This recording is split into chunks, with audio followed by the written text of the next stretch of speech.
আন্দোলনকারী শিক্ষার্থীদের কাছে ক্ষমা চেয়েছেন অভিনেত্রী তাসনিয়া ফারিন। ফারিন লেখেন, এতগুলো দিন পার হয়ে যাওয়ার পর আমার কিছু বলা বা না বলাতে কিছু আসে যায় না, তবুও মনে হচ্ছে আমার চুপ থাকাটাকে নিজের কাছে নিজের সহ্য হচ্ছে না। তিনি আরও লেখেন, আমি আমার নিজের নিরাপত্তার কথা চিন্তা করে নীরব ছিলাম, সাহসের অভাবে নীরব ছিলাম, নিজের স্বার্থের চেয়ে দেশের স্বার্থকে বড় করে দেখতে পারিনি। এই ব্যর্থতার দায় সম্পূর্ণ আমার। গা বাঁচিয়ে একটা দায় সারা বক্তব্য প্রদান করার চেয়ে আমার নীরব থাকাকে শ্রেয় মনে হয়েছে।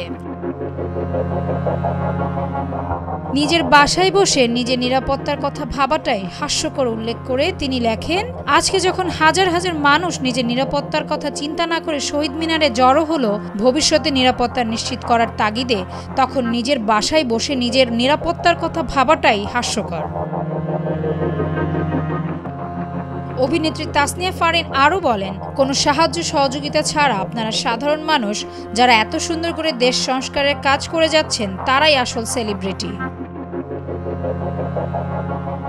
শেষে ক্ষমা চেয়ে ফারিন তার পোস্টে লেখেন, আপনাদের মনে কষ্ট দিয়েছি, আমি ক্ষমা প্রার্থী।